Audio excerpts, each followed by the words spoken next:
Right now, Pittsburgh's best sports show is about to begin. Call us or tweet us. We've got things to talk about on the Ireland Contracting Nightly Sports Call. All right, thanks for sticking around for the Ireland Contracting Nightly Sports Call. Rich Walsh will be joined by Chris Mueller in a matter of moments, so give us a call tonight. 412-575-2600 is the number. When you're talking about the Buccos and the Steelers, the Pirates, you know, they started bad out in Los Angeles and finished bad in San Diego. They had a couple nice wins against the Padres the last two nights, but today could not find any offense.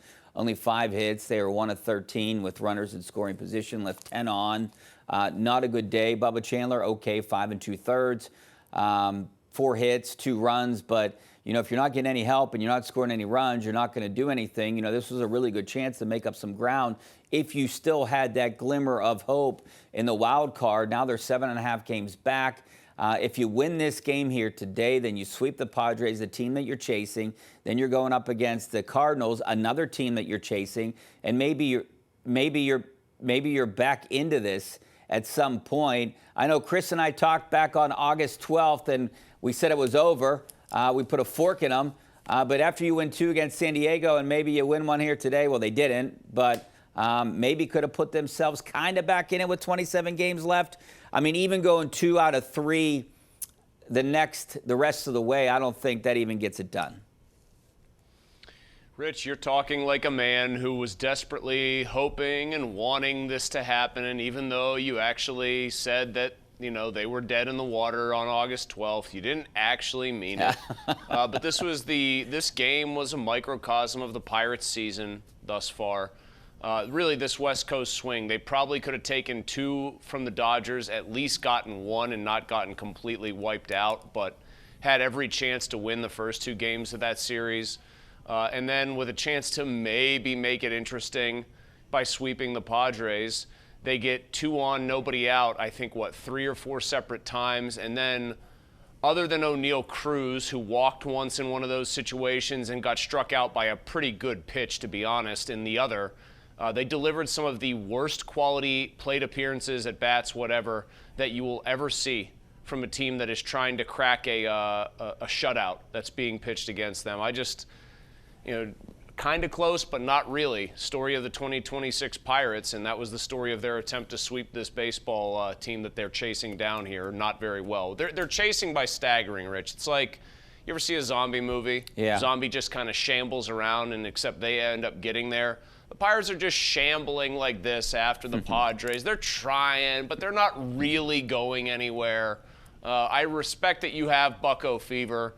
I respect that you are the last person on earth who's going to give up on them fully, and that if they sweep the Cardinals, you'll be right back here talking about how maybe there's a glimmer. Maybe. But Rich, they're done. We all know they're done. Yeah, that sounds like a T-shirt. What did you say? You know, they were back in it, and not really. Maybe Steel City would take that. The 2026 Pirates. The 2026 Pirates in it, and then parentheses, not really. Not really. Yeah, that's a great T-shirt. You know, they're on pace for 78 wins. 2 years ago, they had 76. 3 years ago, they had 76. What happens? I mean, I still feel like even if they finish with 78 wins, that's a 7-game improvement from last year. I don't feel like I feel like they definitely underachieved again. What do you do? I mean, where are they right now?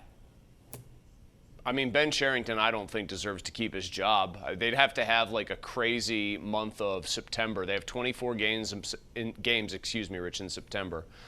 Let's say they get, I don't know, let's give them 2 or 3. Do you want to give them 2 or 3 against the Cardinals? Do you want to be optimistic? Okay. Then you go into September, you have 67 wins.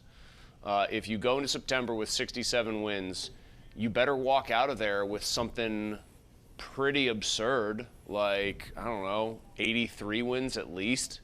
16-8, which they're not capable of. I mean, they've shown they're not capable of it. That would be 83-79. That would be like a bare starting point for me, considering at all bringing Ben Cherington back. But the fact of the matter is, Rich, he built a bad bullpen. His team was beset by some injuries, but ultimately a lot of the things he did, Marcelo Zuna, ring a bell? I mean, yeah. There were just some really, really unfortunate personnel decisions. And really, when you're grading him, you can't just grade him on this season. This is year 7 for him. And unless they have an insane final month, it's going to be fits and starts and progress, but only kind of.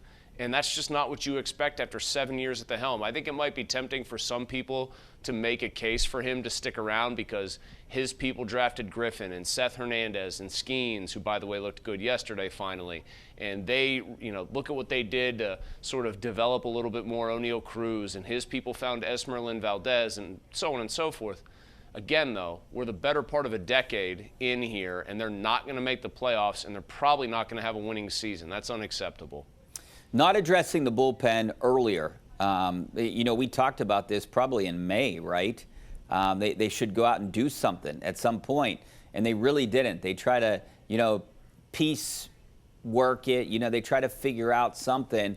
Look, but he does have a couple excuses. When you don't have O'Neal Cruz in the lineup, you missed Ryan O'Hearn for a big part. You missed Spencer Horwitz for a while. 3 bats, maybe arguably their best 3 bats outside of Brandon Lau, in that lineup, and you missed him for the majority of the season. Sure, and then I don't even think you mentioned Connor Griffin. And I didn't mention Connor Griffin, yeah.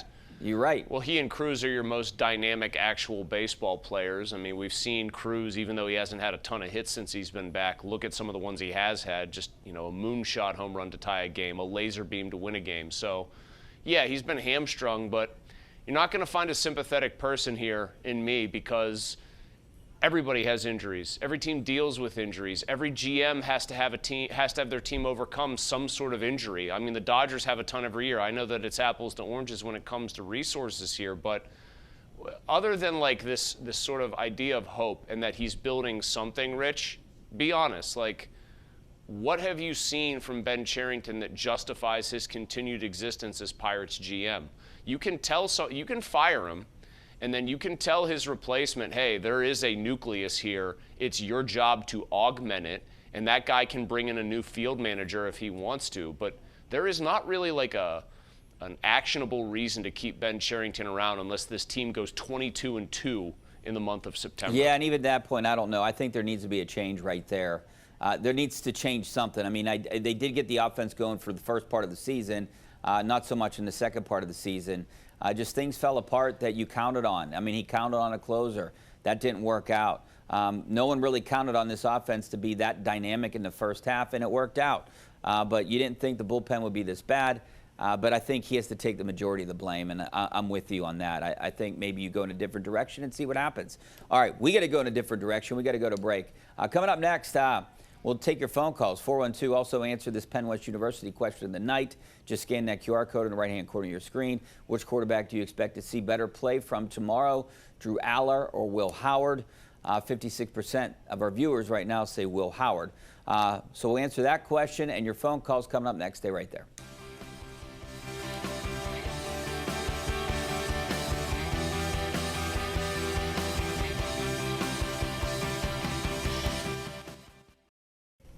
All right, welcome back to the Ireland Contracting Nightly Sports Call. Rich Walsh along with Chris Mueller. Xfinity tweet of the night, maybe the best news of the day. Breaking the NFL is eliminating the Pro Bowl, per the Athletics. Jay Jones, 9. This is from Yahoo Sports. League executives announced on Wednesday that the future of the Pro Bowl will no longer have a standalone game, tackle or flag football or games, and the NFL will now make the Pro Bowl effectively an individual performance award, becoming the first major U.S. league to end its all-star event. 88 players will receive the Pro Bowl honor with no alternates.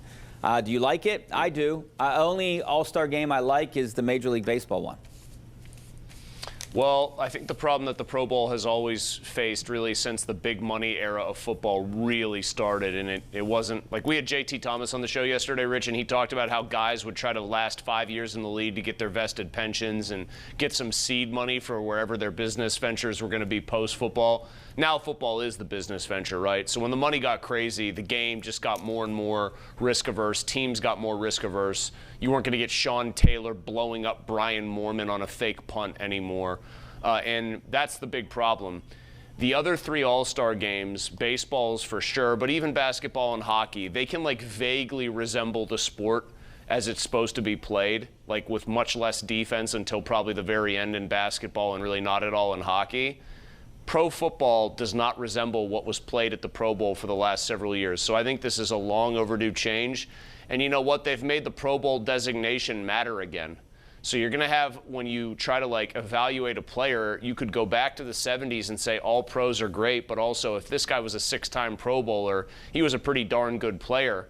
And then you had it completely like hollowed out for about a 15-year, whatever it would be, stretch, maybe 10 to 12-year stretch, where you had Tyler Snoop Huntley, the Pro Bowl quarterback. Him too. Shedeur Sanders, a Pro Bowl quarterback last year. I think that probably was a tipping point for some people. Shedeur Sanders gets named to the Pro Bowl. Like, what are we doing here? So they're going to make the designation matter again. I think that's good. And the game was unwatchable garbage. Everything they tried to replace it with was equally bad. Just they let it die, and that's what they should have done. Shedeur Sanders beat the Steelers, though. He is that. Rich, I was at that game. That is one of the most pathetic displays of football I've ever seen. I was there. I was standing right next to his dad outside of the Steelers locker room. All right, let's go out to Jack in Philly. How you doing, Jack? Hey, what's going on? Hey. I think it is a shame that the Pro Bowl has gone to the wayside. I think there were some great memories, especially back when they played the game in Honolulu. But there's got to be some sort of alternative. I don't know. Maybe they could have a stake on a stone making contest or New York Olympics. Thanks, Jack. I appreciate it. I just like the designation. Look, I don't even watch the game. I don't know about you. I'm going to be honest. I don't even watch the Pro Bowl games. I didn't watch them this year. Maybe, like Jack just said, maybe 15 years ago when it kind of meant something, you would watch it, but they still didn't really tackle. Hey, They played something more reminiscent of actual football. I mean, you could get games in the early 2000s. That hit I referenced where Sean Taylor tried to nuke Brian Moorman and more or less did so. That's 2007. I mean, that's not like a completely bygone era. It's 20 years ago, but the game just like, if it was like a graph, Rich, it went down so precipitously, so quickly. Like it was up here and then it just nosedived right away. And when that happens to something that's supposed to be like sort of a featured product on your schedule that people used to get excited for, it's time to pull the plug. All right, now to our question tonight for you. Which quarterback do you expect to see better play from tomorrow? I would think that Will Howard has to play better. So if you ask me it that way, I would say he needs to play better. But I would love to see Drew Aller get the start, though. I want to see Aller get the start just because I felt like Howard's shortcomings were on display against the Jets. Like the arm strength is not there. If he makes a sort of a bad late read, I don't care if Roman Wilson ran routes that were too flat or whatever. Mike McCarthy was very excited to blame him, it seemed like, for that. I didn't feel like that was necessarily the case on either interception. Will Howard doesn't have the arm to drive the ball in to some of these tighter spaces. That second interception, maybe Drew Aller lets that ball go and it's a better ball and it's thrown with more authority and it gets there. Maybe in the case of the first one, Drew Aller just absolutely rips it and maybe it's not a pick, it's just like a batted down pass. I thought you saw what limits Will Howard, what made him a 6th-round pick. I'm with you, Rich. I'd like to see Drew Aller play. I thought the one big throw Aller made, obviously, down the line, down the sideline, rolling to his left, was kind of indicative of what he can do off script. And you get 38 yards there where you could easily get sacked. I just think that's the kind of potential that made them draft him. Half the guys caught his, footballs. He would definitely have better stats. He had a ton of drops in that game, too. Jason Cribbs just tweeted us. He wants to know what Steelers player on the bubble needs to impress tomorrow. For me, that would be Caleb Johnson. 100% on the bubble. I don't know what they're going to do at the third running back position. Man, I think Caleb Johnson's in some dire trouble here. I think that he never really got out of like a doghouse. People said, it's a fresh start with a new coaching staff. But think about this, Rich. If you're Mike McCarthy and this new coaching staff and you come in and the one thing you see on film from this guy is that he didn't know the kickoff rule and made one of the most like boneheaded NFL follies plays of 2025, are you really going to give that guy a clean sheet and a fresh start? Probably not. Caden Weegan, if you listen to Mike McCarthy talk, Rich, you know this. He has been like more down on him than most people have, and he's the guy's head coach, so I think he's in trouble. I think Broderick Jones needs to impress. Not so much that they'd cut him they wouldn't, I don't think. But I think he needs to show them that he can be a reliable swing tackle, or maybe they look to just dangle him to somebody else in a trade where they cut their losses if he doesn't look good. Do you think they'd really cut Weechen? They could probably sneak him on the practice squad, and I doubt anyone would take him.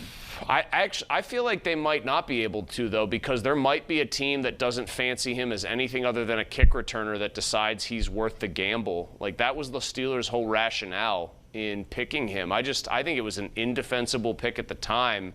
And if he's been as shaky as a kick returner and everything, obviously fumbling a ball too, as he has been, then it just looks indefensible. But having said that, I know this seems counterintuitive based on what I just said.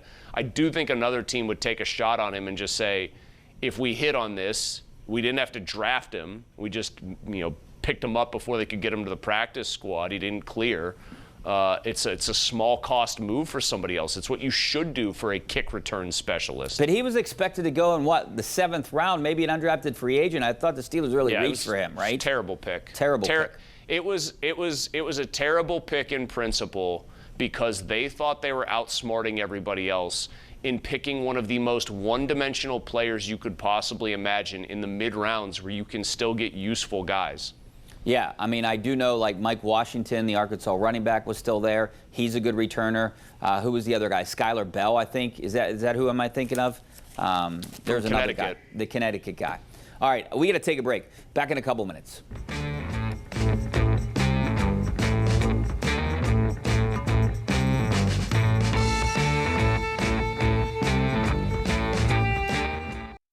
All right, welcome back to the Ireland Contracting Nightly Sports Call. I'm Rich Walsh along with Chris Mueller here tonight. We didn't even talk about Joey Porter Jr. Do you think a deal gets done before the start of the season? Does he have to practice before they get a deal done? If they do, I don't think the Steelers want to sign him, and that's just an opinion. I don't know anything. I'm 50-50 on this one right now. They both seem unbelievably dug in. The team does have all the leverage. That's kind of what the franchise tag gives you in situations, and he would have to, obviously play this year anyway. He's already under contract, and then they could keep him by tagging him. But I get the sense the longer this drags on, Rich, that it might actually not happen, which is insane because of all the players they had to start getting second contracts to. I thought he was the best. And he might be the one left out in the cold. Might even look to trade him. Who knows? Yeah, and I feel like he needed to practice. I mean, he get off to a slow start, and then then what's going to happen? What if he doesn't have a good season? He might not get that money next year. By the way, love the shirt, Chris. Thanks for wearing it. We'll see you at Longview, right? We'll get you out there. All right, Chris. We'll see you next week. Hopefully, we see you guys on KDKA News.